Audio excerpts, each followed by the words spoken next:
Good morning, everybody. Hope you're doing well this Sunday morning. It's 10 o'clock Eastern Time here in Maryland. It's Josh Fernandez here. Um, just want to do a quick stream.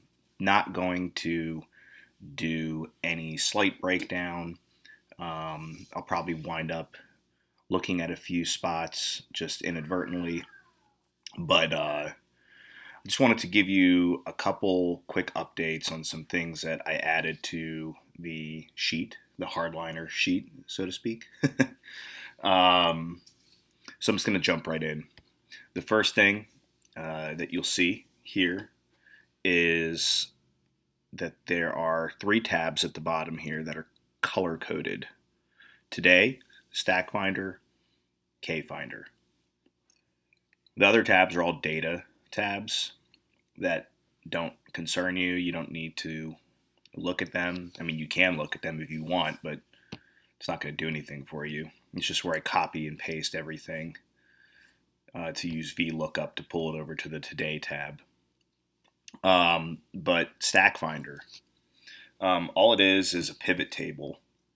And I'm taking the team, the batter team, the batting team, whatever you want to call it, and I'm taking the average rating and the average weighted average, and then I'm looking at the difference between them.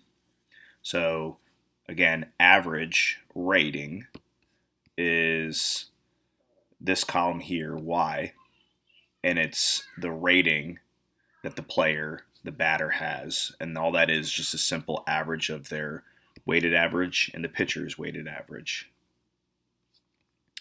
And then the other column, the weighted average, is the batter's weighted average.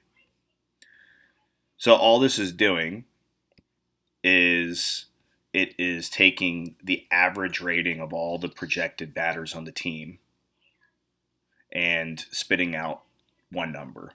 So Toronto has the highest average rating of its hitters, 69%. Cleveland second, Houston third, so on and so forth. And then the average, weighted average, is the batters' weighted average, all these pieces together for their weighted average. Well, not plate appearances. So their K rate, their home run rate, their ISO, WOBA, weighted hard, weighted line.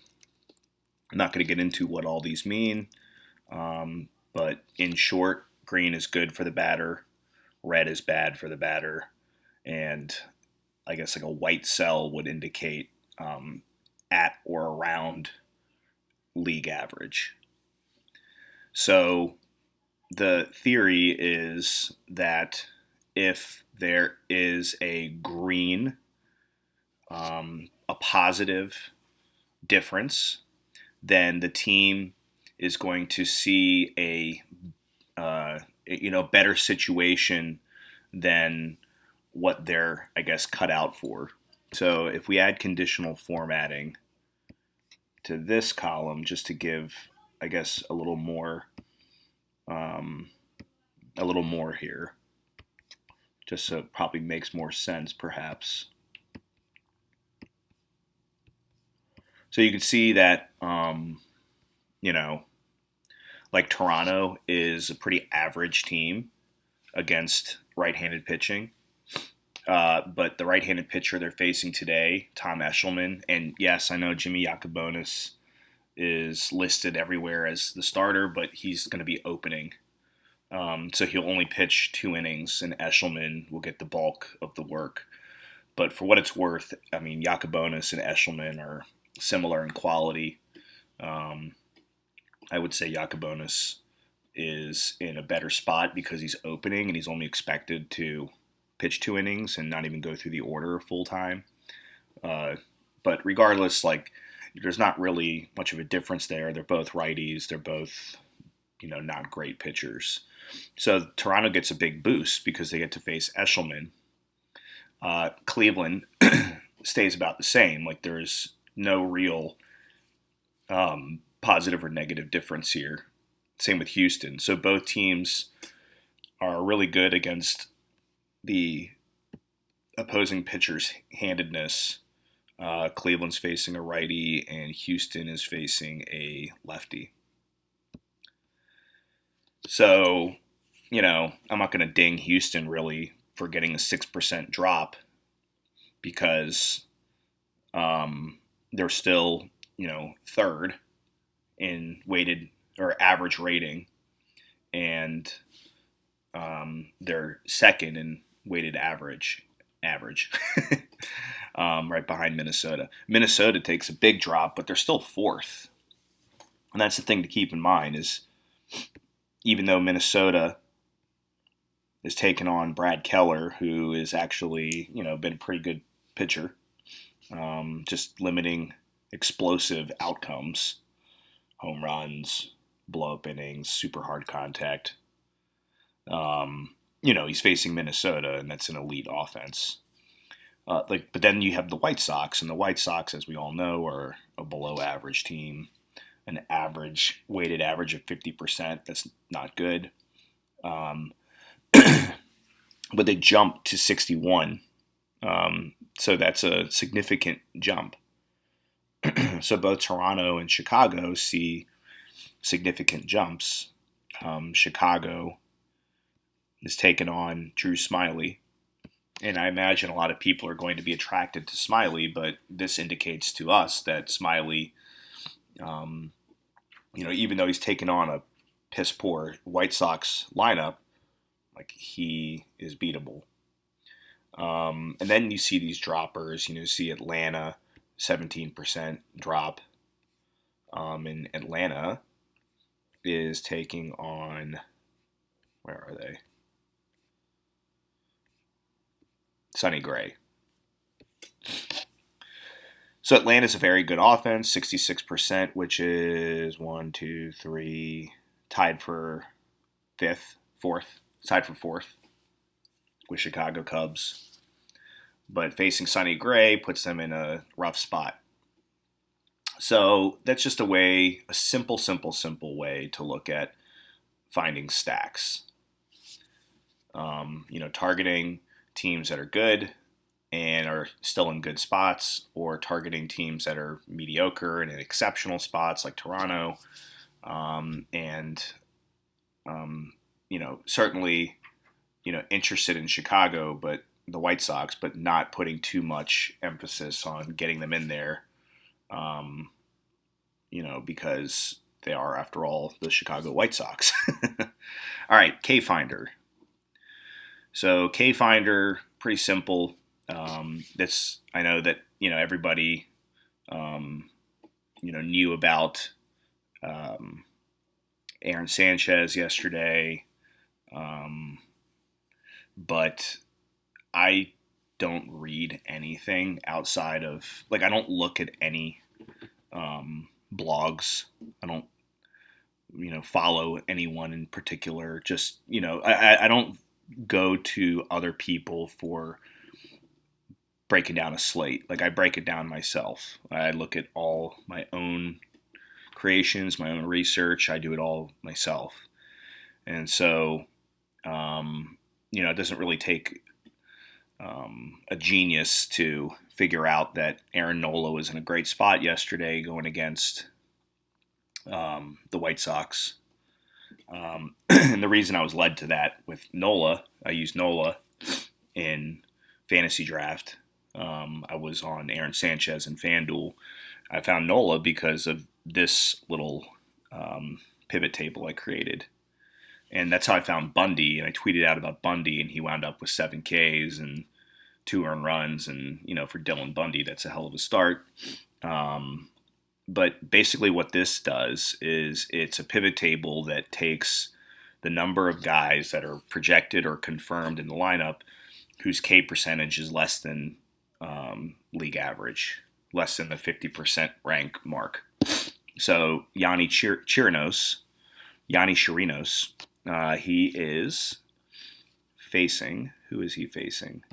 Miami. And so if we sort by pitcher and we go all the way to the bottom, to Yanni. We went too far. We'll see that Yanni has 1, 2, 3, 4, 5 guys who are in the range of K rate, percentile rank of K rate, below 50%, meaning that he is going to face 5 guys that strike out more than average against right-handed pitching.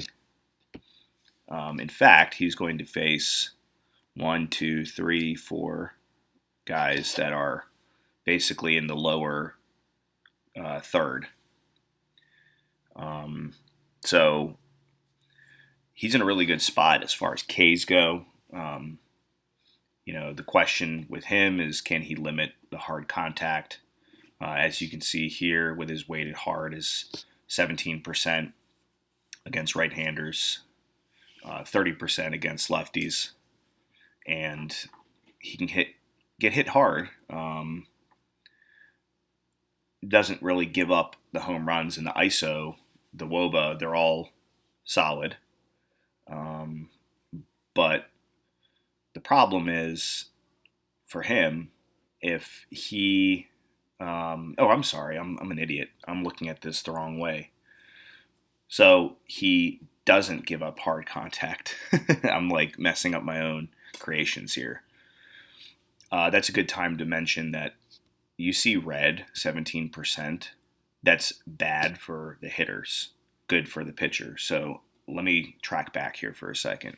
Yanni Chirinos is very good at limiting hard contact, but the results, 70% for home run, that shows that, perhaps he's getting a little unlucky with allowing home runs. Maybe he's translating his style of pitching from the Trop, which is a huge pitcher's park, to other places, and letting guys hit fly balls to the outfield, and they're going over the fence, and he's like, "Oh yeah, I forgot I'm not at my home park." I don't know, who knows? But I digress. Yanni's in a good spot because he's facing a lot of guys who strike out a lot, and as we know, not a lot of them hit home runs, with the exception of, according to this, Jorge Alfaro and Brian Anderson. So Yanni's interesting. The aforementioned Eshelman, 4, Bieber, 4, Reed Foley, 4, Teheran, 4, Smiley, Smith. So a couple guys stand out to me. Caleb Smith and Shane Bieber for obvious reasons. And then Teheran, let's take a look and see what the deal is with him. Julio Teheran is facing the Reds. And you've got Suarez, Senzel, Barnhart, Aquino. So Aquino, he's a stud rookie call-up, and he's going to come around. These rates will rise. But, there's the key word, rookie. So he certainly has some adjusting to do. But Barnhart, Senzel, and Suarez strike out a lot. Though Suarez is one of the most elite power hitters in baseball. So though he strikes out a lot, he can hit the long ball. That said, Teheran does a good job of limiting power, but he's not striking out the world. So, it's an interesting spot. I'm not sure what his salary is. I wish I need to put a column here for pitcher salary as well. But Shane Bieber, elite this year. And he's got Cole Calhoun, Matt Thaiss, Justin Upton, Luis Rengifo, Max Stassi. So there's a lot of Ks to be had in that lineup. Other than Fletcher and Albert, everybody kind of strikes out, swings freely in that lineup. Even Trout, lately he's been striking out a bit. These are, of course, season-long rates, but the fact remains is that Trout, he will strike out. So will Ohtani. So Bieber's in a solid spot. And then the other one was Caleb Smith. And Caleb Smith, he can give up power. He attacks. He's an attacker. I mean, you can figure that out right off the bat. Gives up a lot of hard contact, gives up good ISO and home runs. But the WOBA, the line drives, the Ks are low. And what that tells me is that this is a guy that is just going to throw heat. He's going to attack. If you hit one or two out of the park, score 2-3 runs on him, so be it, but he'll strike out 8-10 guys. And he is getting some garbage. Zunino, Adames, Meadows, Duffy, and then even Aguilar and Heredia are right. They missed the mark by a hair. So you could really say 1, 2, 3, 4, 5, 6. And then even d'Arnaud, he's pretty close. So you could say 7, and then Pham and Brosseau are barely in the top third. So almost that entire lineup is prone to striking out against lefties. And the only guy, d'Arnaud, that you have to worry about for power, he and Brosseau, those two. So I would say that Caleb Smith would be an outstanding choice going against Tampa Bay in a pitcher's park. So that's K-Finder. We can adjust it. What if we adjust it to value is less than 0.6? And Caleb Smith leads the way. Adrian Hauser. So this is interesting. Eshelman, Reed Foley, and Hauser. One of these, I bet you, one of these three guys will have a nice outing, at least as far as strikeouts are concerned. Eshelman going against Toronto, Reed Foley going against Baltimore, and Hauser going against the Cubs. So,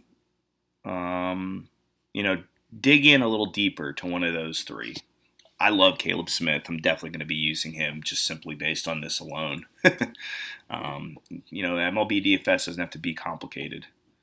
The last thing I added was bullpens. And I just wanted to get something in there for today. So all I did was I pulled from Baseball Savant last 30 days ex-WOBA allowed by bullpens. And I added, and I, of course, like I always do, make percentile rank. And I added it to the end here. So you don't see it, but if you scroll over to the right slightly, you can see, well, let me freeze, actually. Who's calling me?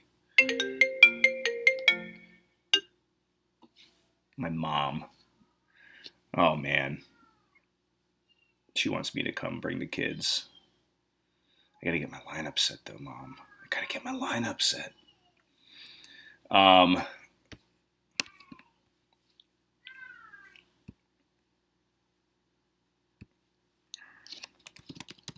Call you right back.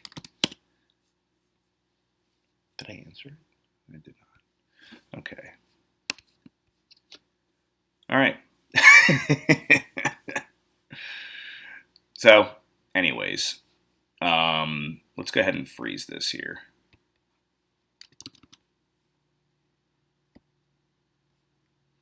So, actually, I want to freeze 2 columns.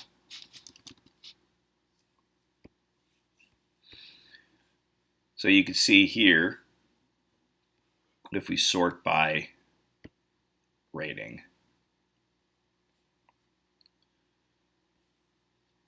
actually, let's just freeze 1.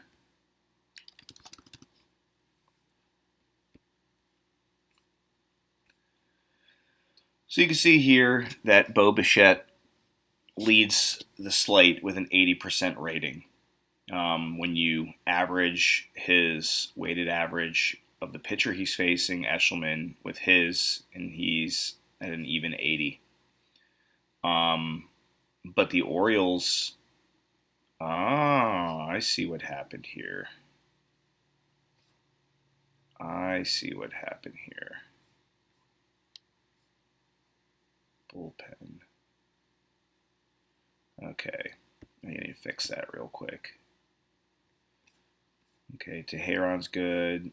Good, good, good, good, good, good, good, good, good. Yeah. All right. Yes. Okay. Ah, I see. I was about to say the Orioles bullpen is good. No, they're not. All right. Let's try that again. So yeah. So Bichette's in a great spot. Not only is his rating 80%, but the bullpen he's facing gives up a 93rd percentile xWOBA over the last 30 days. Franmil Reyes, good spot, good bullpen to face. Smoke, good spot, just like Bichette, good bullpen to face. But then Ryan Goins, he's good against lefties in limited opportunities, only 18% plate appearance percentile rank, meaning he doesn't have a big sample size here. But in that small sample, he's hit the ball well, good results. I mean, average weighted hard, but horrific weighted line. Um, so he doesn't strike out a lot, but he doesn't hit it with authority. Doesn't hit line drives. Aw, look at that. Call me when you get a chance. Love you. I will, Mom. You're embarrassing me. I'm 35 years old. I'm embarrassed. Um, but the Philly bullpen, 48%, meaning they are, just an average target. They're not bad. They're not good. They're 48%. Doesn't mean you don't use Ryan Goins. I mean, I'm not using him anyways, but, like in a different case, perhaps say, Jose Abreu. Like, if you're looking for a tiebreaker, this is it. Um, Michael Conforto. Let's say they get into Joe Musgrove, 61% weighted average, slightly above average target. Again, 61% above average, meaning he is not, I mean, I'm not saying he's bad, but he's not good. If it was the opposite, if it was 39%, right, 11% the other way, then that means he's slightly good. 61% slightly bad, 39% slightly good. 14% percentile rank xWOBA for Pittsburgh over the last 30 days means the Pirates bullpen has been awesome the last 30 days.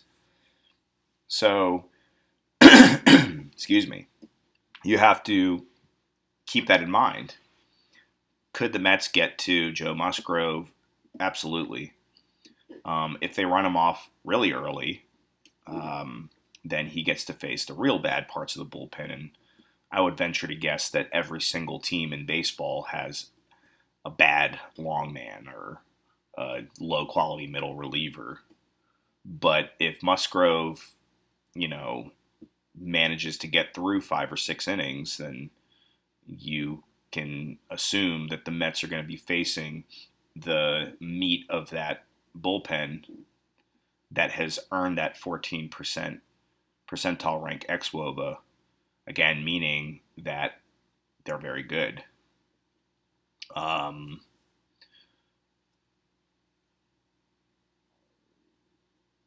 So is this perfect? I was just kind of like wheels were turning through my head there for a moment. Is this perfect? No, it's not, obviously. Like, all I have included here is xWOBA. The bullpen is not factored into the final rating. But I just wanted to get something in there today to use, but also to remind me that I need to incorporate bullpens into the final rating. So that's about it. I guess for fun, I'll just run through real quick some really top options here at each position. Um, so Kevin Biggio and Jose Altuve, like, goddamn, man, the Astros are getting lefties out the wazoo. Everyone's got to jam Altuve in there. So Biggio, Altuve, and then I guess if we're looking for a tiebreaker between Kipnis and Cano, they're both similarly priced. Um, their average is both 63, but Kipnis gets the Angels bullpen. So there you go. Case in point. Shortstop,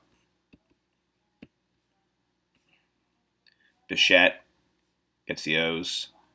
Galvis gets the O's. Polanco, um, gets Keller. So Polanco, I would say, better than Bichette and Galvis. And the weighted average indicates such. And he's done it in a 95th percentile plate appearance, whereas Bichette only 13. So Bichette still has some time to catch up there and kind of level out, though he's an elite prospect. But Polanco, great spot. The pitcher isn't the most ideal guy to attack, but the bullpen sucks. Lindor, same deal with Barria. He's striking out a lot of guys and limiting power to a degree. But that bullpen for the Angels also sucks. And then Carlos Correa, same deal. Tommy Malone, not horrible. Um, you know, he's good at limiting explosiveness, I guess is what you could say. But that Seattle bullpen, garbage. So really liking Polanco, which speaks well for the Twins. And then obviously the Blue Jays, I like as well. Ryan Goins, we're going to say no.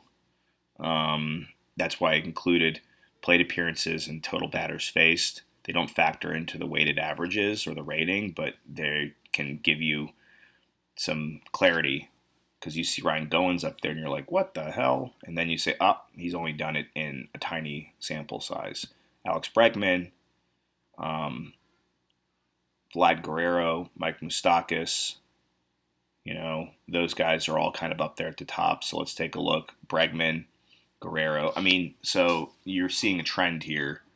The Astros and Blue Jays are great stack options today because so many of their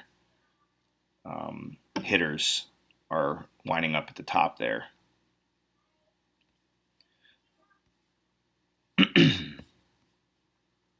Catcher and first base, probably see similar results here. Smoke, number one. What about Yuli? There he is. So Yuli, solid. And then finally, outfield.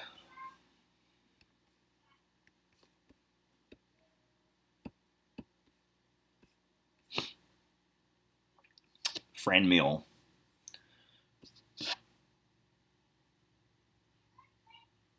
So Barria does not strike out. Barria sucks against opposing righties.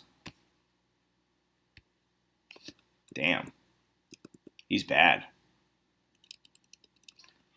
And Reyes strikes out a lot, but he doesn't strike. He strikes out. He doesn't strike out a lot, but he does. Let's just say he does.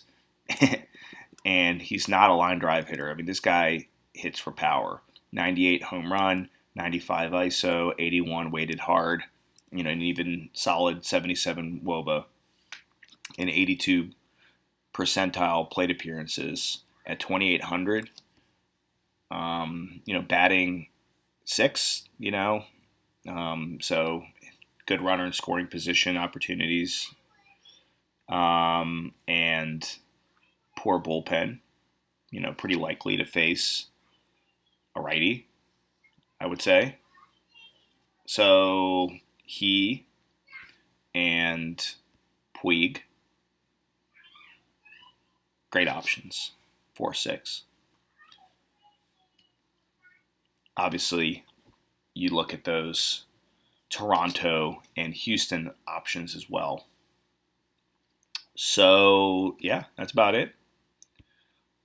All the best of luck to you. I hope this helps. Enjoy.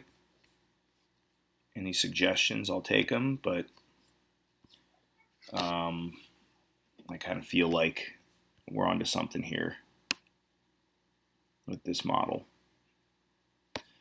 All right, everybody. All the best. Good luck. Enjoy your Sunday. Now I got to call my mom. And I hear my kids and my wife in the other room, like, screaming. Good times. All right. Got to get out of here. See y'all.